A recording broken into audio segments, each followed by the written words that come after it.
4, 3 hours, and it got page 64. So I presumed he filmed, the commas, the exclamation marks, and the page turning to fill up 3 hours of. Good morning. Welcome to MCM. Thank you. Cheers. Good to be here. So, you mentioned The Hobbit. Do you know much about The Hobbit? Not a lot, really. Took 3 years to make, and I was privileged to play Radagast Brown, a wizard, which I ran home when I got the part, read the book, and found out he was hardly mentioned. But luckily there was a wee bit more of him in the film. But it's great because I went out, I think maybe 8 or 9 times, maybe even more over the 3 years. I didn't stay there all the time like the rest. I kind of flew in and out. And so I always flew around the world west, following the sun. And each time I went, I lost a day. So by the time I'd finished the film, I was 8 days younger than when I started it. So Sylvester, you've done a lot of work with Big Finish, obviously. I was just wondering, do you approach acting for film differently than what you approach it for audio? Yeah, well, yeah, it is different. I mean, the audio is I'm 6 feet tall, and the sets don't shake, and I don't have to learn the lines. I wouldn't be able to do that on film. It'd be a bit difficult, really. But also, radio, it becomes internal. It's all in your head and comes out of your mouth, and all the expression and everything's got to come out through here.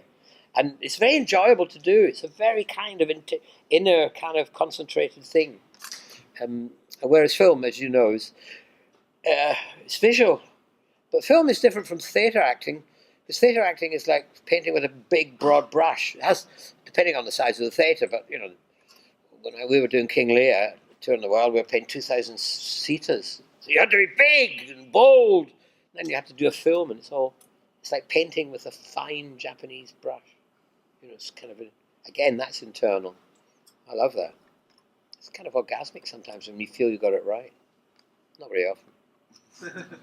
But the older you get, it's even harder. Talking about getting things right, obviously, we now have our latest incarnation of the Doctor. I'm curious if you think they got that decision right. I think fans clearly seem to think they did. Oh, great! Yes, yeah. Well, I mean, I can't make a judgment. I haven't seen what she's done with the part. I'm excited by and interested in it. Yeah. What can I say? Do I have to have a sex change? I'm not sure, really. Because I am still the Doctor, technically, in Big Finish, you see. Yeah. I was about to say, owning that legacy of being the Doctor, you have children and adults coming up to you at these conventions. What's probably the best thing that someone said to you being at one of these events? The best thing, I suppose, I don't know. The thing that jumps to mind is it's the extraordinariness of Doctor Who and how its universal reach. And I didn't know. I had no idea when I got the part. I just thought, learn the lines and try to bump into the monsters. But when I go around the world, people come up to me and say, "This changed my life." It happens in various different countries and continents. People come up and say, "I watched Doctor Who. There's something magical about it." I think it's also because it's shared between generations, and that's what makes it. They talk about, I watched this with my nan or my mum or my dad, and they've passed away. And some young teenagers were at university and going through a bad time, and somehow they get solace out of Doctor Who. And you think, I didn't know. I was just doing my job. And so that's very touching. And it happens, everywhere you go, and it's always a surprise. And people have even said, I was going to kill myself, and then somehow there was something in Doctor Who kept me alive. And you think, wow, I should have taken it more seriously when I was doing it. You mentioned briefly about your time in the theatre there. Is there a role in the theatre that you've yet to do that you would really want to do? Well, for years I wanted to play Richard III, really. Now is the winter of our discontent, mid glorious summer, Melissa. But now, at my age, I'll just get the hump.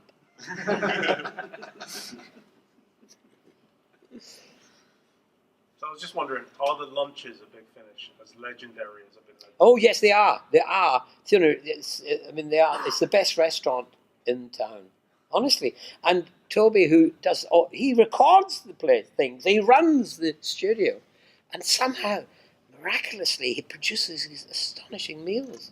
And isn't that? It's just a huge spread, and all in a little cupboard. Don't know how he does it. He must get in. It's a TARDIS. When he closes the door, most likely there's a whole pile of chefs in there. And then when he opens it, it's like...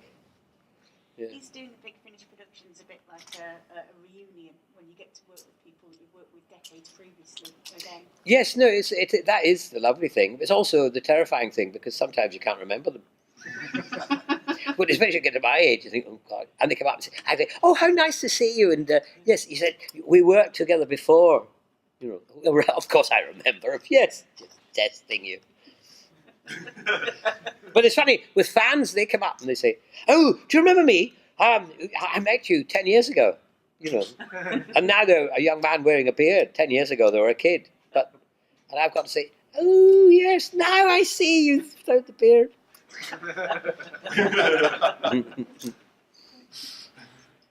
Personally, what's next for you? What's coming up? What should we be looking out for? Well, Sense8. Have you heard of Sense8? Yes, I have. Yeah. Well, the film's coming out in June. Yeah, June. first week. The final film, which is sad in a way. It's the final film because it is a great piece. I think it's a very important piece. It was. It's like a bit like Doctor Who somehow became an important piece for people's, kind of help people. And I think Sense8 very important and great fun and wonderful to do. And what a great bunch of actors because I got to meet them all. And they really are nice people. You think, and that's the Wachowskis because they obviously cast them. It's a bit like Peter James. No, not Peter James. He was another director. Peter Jackson. Yeah, he cast The Hobbit with such nice people. And he had that great wisdom there because, it's going to be 3 years these people are going to be hanging out together. You maybe go for someone who's nice, but maybe not as good as someone who's nasty. But overall, it works really well. And the Wachowskis did the same. I was very sad though when they cancelled the third season because when I did the second season, the chief writer came to me and said, "We've got plans for you in the third season." And then they went and cancelled it, the bastards. But then luckily the fans created mayhem and Netflix said, "Okay, we'll make a film to wind it all up." Wound up. That's the next thing. But I'm doing Holby City. I'm playing some old bugger who escapes from a home, gets drunk, ends up in a fight, and ends up in hospital. Great part. I don't have to walk. I'm in a wheelchair. I can lie down. Dream acting. and then after that, I'm in Zapped. I don't know what Zapped is. Yes. It's on Dave, I think. Yeah. It's a fantasy comedy. I think it's quite brilliant, don't you? It's really funny. That's why I decided when they asked me when I saw it, I thought it was hilarious. And Peter Kay's in it, and he is outrageous, joyful to watch. He's this Jewish Rastafarian wizard, and he eats the furniture. I mean, he eats it with such joy, and you just hug yourself with laughter. It's great. Anyway, I'm doing a bit in that. I play the ruler of this mad lunatic place. And then I'm off to Edinburgh to do a remount of a play I did last year called A Joke with Bob Picardo of Star Trek. Dan Freeman. And written by Dan. Yeah. And also Johnny Bett is in it. So there's Johnny Bett's a famous Scottish actor up in Scotland, and I've worked with him, smashing bloke. So that's that's August. And then I'm off on a bucket list desire. I'm going by train from St. Pancras to Ho Chi Minh City. By train all the way. I'm going from St. Pancras to France, Paris, Moscow through to stopping off at 3 cities in Siberia, Mongolia, China, Vietnam. Then I'm going to Hanoi, Ho Chi Minh City. And then I've got to go to Bangkok. Because in Bangkok, hopefully, all being well, my first grandchild will arrive. And that's why I'm going to make it an epic journey. Just, Tolstoy kind of journey to meet my grandchild. Do you plan on filming it and putting it up somewhere? I might, yes, I do. I've got one of those, things, the handy things. I've just seen them, yeah. I've been trying to work out how to make it work. I haven't had time yet. Anyway, yeah, I'm going to record the whole thing, bore the pants off the world. It's fine. Just get Orlando Bloom to tag along. Are you into Orlando Bloom?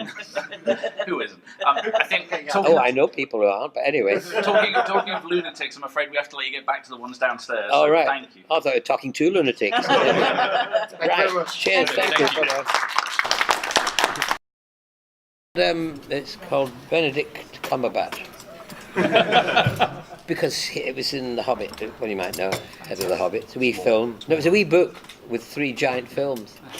It's funny, the first film, I think it got to page 64. 3 hours, and it got to page 64. So I presumably filmed, the commas, the exclamation marks, and the page turning to fill up 3 hours of Filming the in a subtext. tiny little. I suppose when it said there was a battle, well, there was one hell of a battle on the screen.